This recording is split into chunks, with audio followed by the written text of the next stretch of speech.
Chapter 10 of A Desert Drama, being The Tragedy of the Korosko, by Arthur Conan Doyle. Recording is in the public domain. The Camel Corps had all passed onwards down the khor in pursuit of the retreating Dervishes, and for a few minutes the escaped prisoners had been left alone. But now there came a cheery voice calling upon them, and a red turban bobbed about among the rocks, with the large white face of the Nonconformist minister smiling from beneath it. He had a thick lance with which to support his injured leg, and his murderous crutch combined with his peaceful appearance to give him a most incongruous aspect, as of a sheep which has suddenly developed claws. Behind him were two negroes with a basket and a water-skin. "Not a word, not a word," he cried as he stumped up to them. "I know exactly how you feel. I've been there myself. Bring the water, Ali. Only half a cup, Miss Adams. You shall have some more presently. Now your turn, Mrs. Belmont. Dear me, you poor souls! How my heart does bleed for you! There's bread and meat in the basket, but you must be very moderate at first." He chuckled with joy and slapped his fat hands together as he watched them. "But the others?" he asked, his face turning grave again. The Colonel shook his head. "We left them behind at the wells. I fear that it is all over with them." "Tut, tut!" cried the clergyman in a boisterous voice, which could not cover the despondency of his expression. "You thought, no doubt, that it was all over with me, but here I am in spite of it. Never lose heart, Mrs. Belmont. Your husband's position could not possibly be as hopeless as mine was. When I saw you standing on that rock up yonder, I put it down to delirium," said the Colonel. "If the ladies had not seen you, I should never have ventured to believe it. I am afraid that I behaved very badly. Captain Archer says that I nearly spoiled all their plans, and that I deserved to be tried by a drumhead court-martial and shot. The fact is, that when I heard the Arabs beneath me, I forgot myself in my anxiety to know if any of you were left." "I wonder that you were not shot without any drumhead court-martial," said the Colonel. "But how in the world did you get here?" "The Haifa people were close upon our track at the time when I was abandoned, and they picked me up in the desert.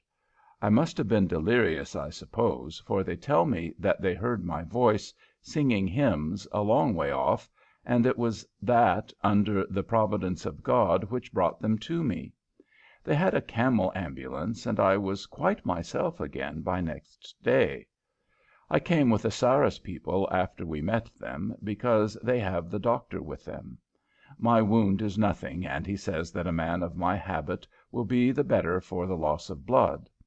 And now, my friends," his big brown eyes lost their twinkle and became very solemn and reverent, "we have all been upon the very confines of death, and our dear companions may be so at this instant. The same power which saved us may save them, and let us pray together that it may be so, always remembering that if, in spite of our prayers, it should not be so, then that also must be accepted as the best and wisest thing."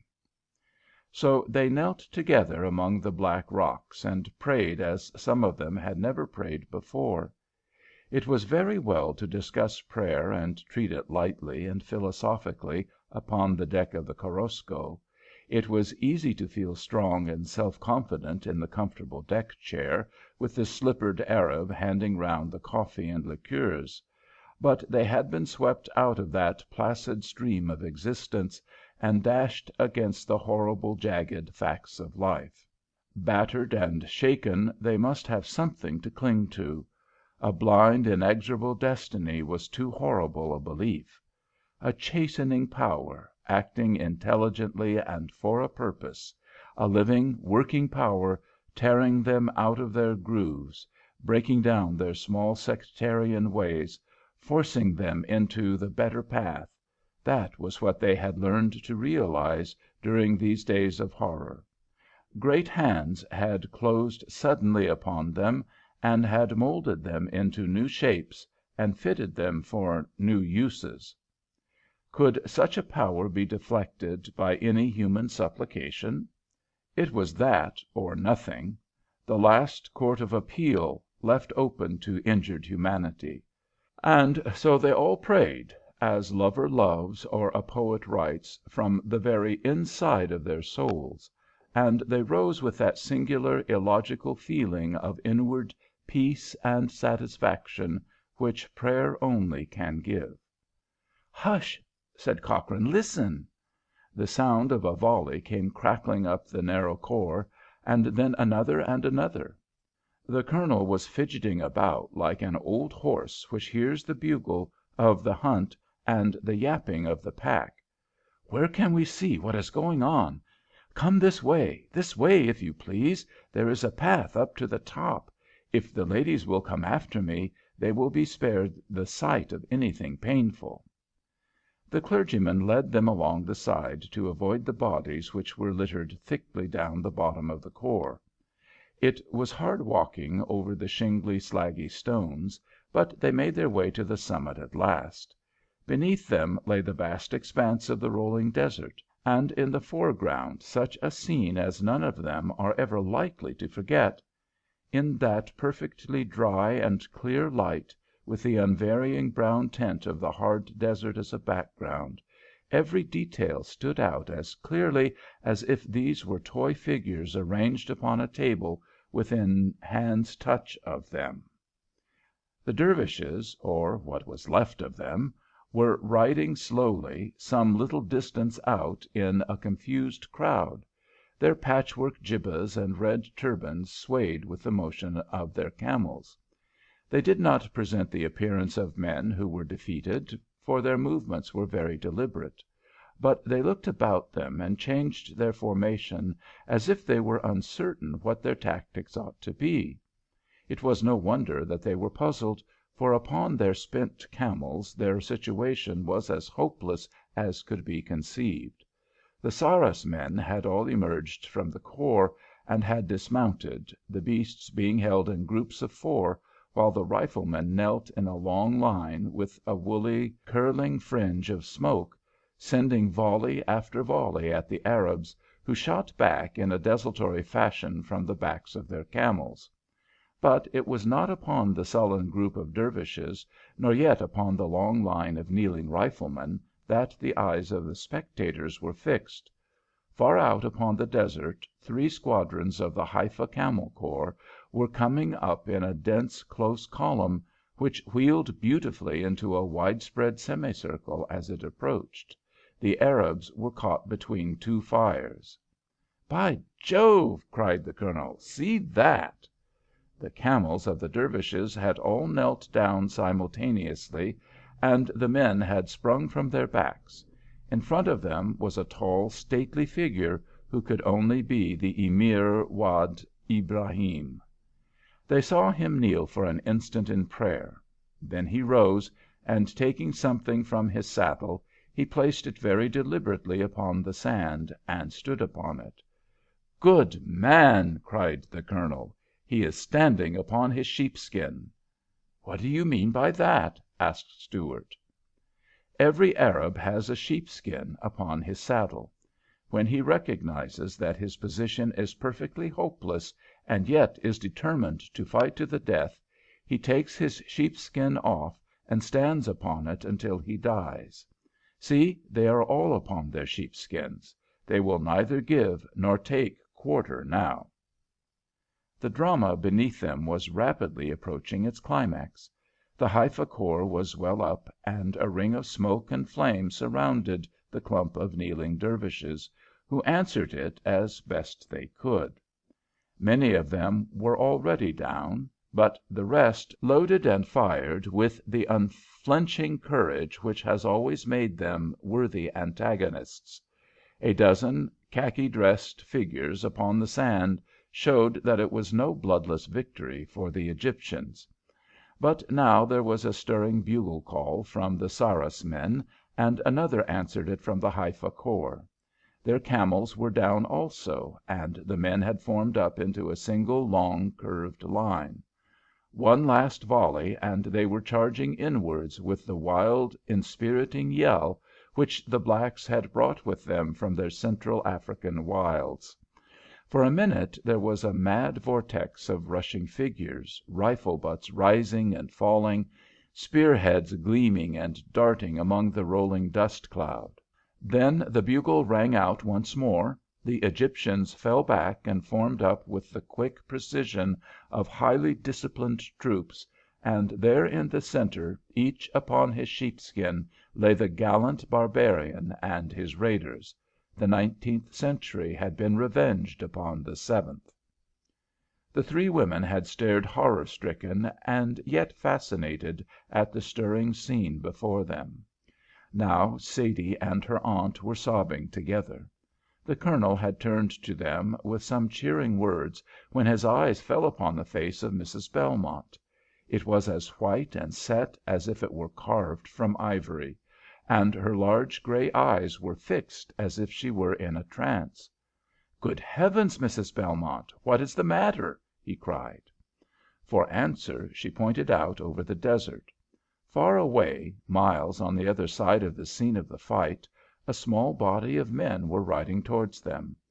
"By Jove, yes! There's some one there. Who can it be?" They were all straining their eyes, but the distance was so great that they could only be sure that they were camel men and about a dozen in number. "It's those devils who were left behind in the palm grove," said Cochrane. "There's no one else it can be. One consolation, they can't get away again. They've walked right into the lion's mouth." But Mrs. Belmont was still gazing with the same fixed intensity and the same ivory face. Now, with a wild shriek of joy, she threw her two hands into the air. "It's they!" she screamed. "They are saved! It's they, Colonel, it's they! Oh, Miss Adams, Miss Adams, it is they!" She capered about on the top of the hill with wild eyes like an excited child. Her companions would not believe her, for they could see nothing, but there are moments when our mortal senses are more acute than those who have never put their whole heart and soul into them can ever realize. Mrs. Belmont had already run down the rocky path on the way to her camel, before they could distinguish that which had long before carried its glad message to her. In the van of the approaching party, 3 white dots shimmered in the sun, and they could only come from the 3 European hats. The riders were travelling swiftly, and by the time their comrades had started to meet them they could plainly see that it was indeed Belmont, Fardet, and Stevens, with the dragoman Mansour and the wounded Soudanese rifleman. As they came together they saw that their escort consisted of Tippy Tilly and the other old Egyptian soldiers. Belmont rushed onwards to meet his wife, but Fardet stopped to grasp the Colonel's hand. "Vive la France! Vive les Anglais!" he was yelling. "Tout va bien, n'est-ce pas, Colonel? Ah, canaille! Vivent les croix et les chrétiens!" He was incoherent in his delight. The Colonel, too, was as enthusiastic as his Anglo-Saxon standard would permit. He could not gesticulate, but he laughed in the nervous, crackling way which was his top note of emotion. "My dear boy, I am deuced glad to see you all again. I gave you up for lost.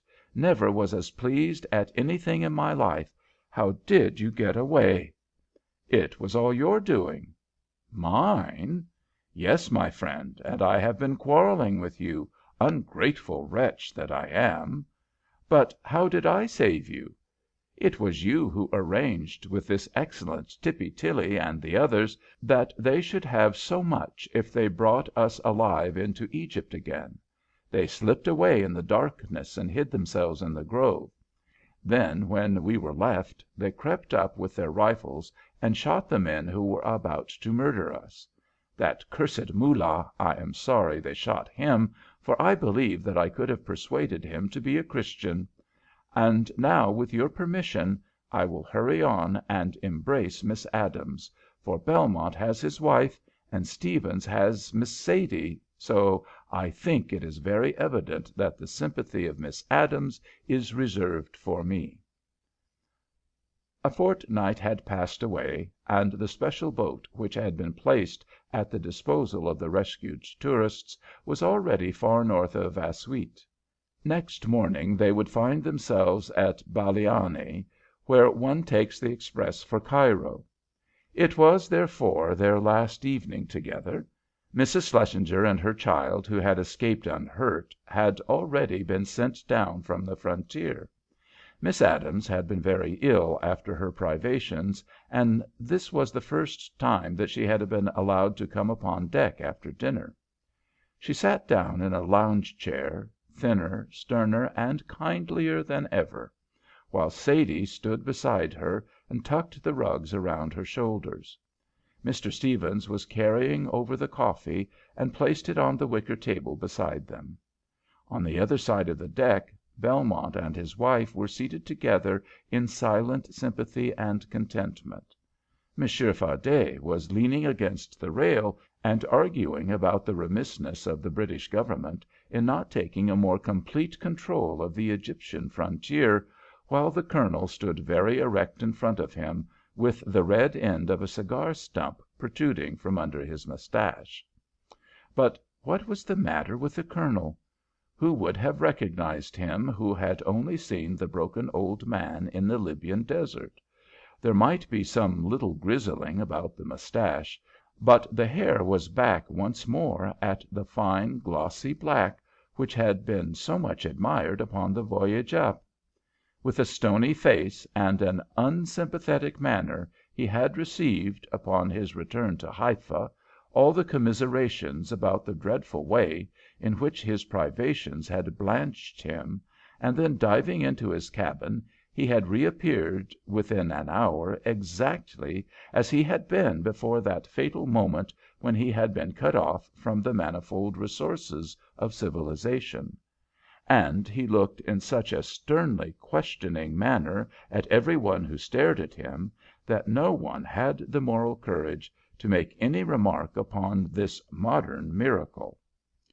It was observed from that time forward that if the colonel had only to ride 100 yards into the desert, he always began his preparation by putting a small black bottle with a pink label into the side pocket of his coat. But those who knew him best at times when a man may be best known said that the old soldier had a young man's heart and a young man's spirit, so that if he wished to keep a young man's color also, it was not very unreasonable after all. It was very soothing and restful up there on the saloon deck, with no sound but the gentle lipping of the water as it rippled against the sides of the steamer. The red afterglow was in the western sky, and it mottled the broad, smooth river with crimson. Dimly they could discern the tall figures of herons standing upon the sandbanks, and further off the line of riverside date palms glided past them in a majestic procession. Once more the silver stars were twinkling out, the same clear, placid, inexorable stars to which their weary eyes had been so often upturned during the long nights of their desert martyrdom. "Where do you put up in Cairo, Miss Adams?" asked Mrs. Belmont at last. "Shepheard's, I think. And you, Mr. Stephens?" "Oh, Shepheard's, decidedly." "We are staying at the Continental. I hope we shall not lose sight of you." "I don't want ever to lose sight of you, Mrs. Belmont," cried Sadie. "Oh, you must come to the States, and we'll give you just a lovely time." Mrs. Belmont laughed in her pleasant, mellow fashion. "Well, we have our duty to do in Ireland, and we have been too long away from it already. My husband has his business, and I have my home, and they are both going to rack and ruin. Besides," she added slyly, "it is just possible that if we did come to the States, we might not find you there." "We must all meet again," said Belmont, "if only to talk our adventures over once more. It will be easier in a year or two. We are still too near them." "And yet how far away and dreamlike it seems," remarked his wife. "Providence is very good in softening disagreeable remembrances in our minds. All this feels to me as if it had happened in some previous existence." Fardet held up his wrist with a cotton bandage still round it. "The body does not forget as quickly as the mind. This does not look very dreamlike or far away, Mrs. Belmont." "How hard it is that some should be spared and some not. If only Mr. Brown and Mr. Headingly were with us, then I should not have one care in the world," cried Sadie. "Why should they have been taken and we left?" Mr. Stuart had limped on to the deck, with an open book in his hand, a thick stick supporting his injured leg. "Why is the ripe fruit picked and the unripe left?" said he, in answer to the young girl's exclamation. "We know nothing of the spiritual state of these poor dear young fellows, but the great Master Gardener plucks his fruit according to his own knowledge. I brought you up a passage to read to you." There was a lantern upon the table, and he sat down beside it. The yellow light shone upon his heavy cheek and the red edges of his book. The strong, steady voice rose above the wash of the water. "Let them give thanks whom the Lord hath redeemed and delivered from the hand of the enemy, and gathered them out of the lands, from the east and from the west, from the north and from the south. They went astray in the wilderness out of the way, and found no city to dwell in. Hungry and thirsty, their soul fainted in them. So they cried unto the Lord in their trouble, and he delivered them from their distress. He led them forth by the right way, that they might go to the city where they dwelt. Oh, that men would therefore praise the Lord for his goodness, and declare the wonders that he doeth for the children of men." "It sounds as if it were composed for us, and yet it was written 2000 years ago," said the clergyman, as he closed the book. "In every age man has been forced to acknowledge the guiding hand which leads him. For my part, I don't believe that inspiration stopped 2000 years ago. When Tennyson wrote with such fervour and conviction, 'Oh, yet we trust that somehow good will be the final goal of ill,' he was repeating the message which had been given to him, just as Micah or Ezekiel, when the world was younger, repeated some cruder and more elementary lesson."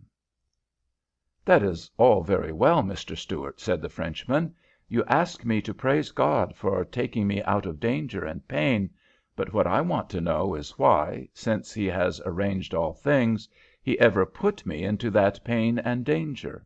I have, in my opinion, more occasion to blame than to praise. You would not thank me for pulling you out of that river if it was also I who pushed you in. The most which you can claim for your providence is that it has healed the wound which his own hand inflicted." "I can't deny the difficulty," said the clergyman slowly. "No one who is not self-deceived can deny the difficulty. Look how boldly Tennyson faced it in that same poem, the grandest and deepest and most obviously inspired in our language. Remember the effect which it had upon him. 'I falter where I firmly trod, and falling with my weight of cares Upon the great world's altar stairs, Which slope through darkness up to God, I stretch lame hands of faith and grope, And gather dust and chaff and call To what I feel is Lord of all, And faintly trust the larger hope.' It is the central mystery of mysteries, the problem of sin and suffering, the one huge difficulty which the reasoner has to solve in order to vindicate the dealings of God with man. But take our own case as an example. I, for one, am very clear what I have got out of our experience. I say it with all humility, but I have a clearer view of my duties than ever I had before. It has taught me to be less remiss in saying what I think to be true, less indolent in doing what I feel to be rightful." "And I," cried Sadie, "it has taught me more than all my life put together. I have learned so much and unlearned so much. I am a different girl." "I never understood my own nature before," said Stephens. "I can hardly say that I had a nature to understand. I lived for what was unimportant, and I neglected what was vital." "Oh, a good shake up does nobody any harm," the Colonel remarked.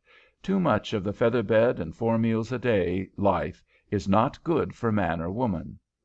"It is my firm belief," said Mrs. Belmont, gravely, "that there was not one of us who did not rise to a greater height during those days in the desert than ever before or since. When our sins come to be weighed, much may be forgiven us for the sake of those unselfish days." They all sat in thoughtful silence for a little, while the scarlet streaks turned to carmine, and the grey shadows deepened, and the wild fowl flew past in dark straggling V's over the dull metallic surface of the great smooth flowing Nile. A cold wind had sprung up from the eastward, and some of the party rose to leave the deck. Stephens leaned forward to Sadie. "Do you remember what you promised when you were in the desert?" he whispered. "What was that?" "You said that if you escaped you would try in future to make some one else happy." "Then I must do so." "You have," said he, and their hands met under the shadow of the table. End of Chapter 10. End of A Desert Drama by Arthur Conan Doyle.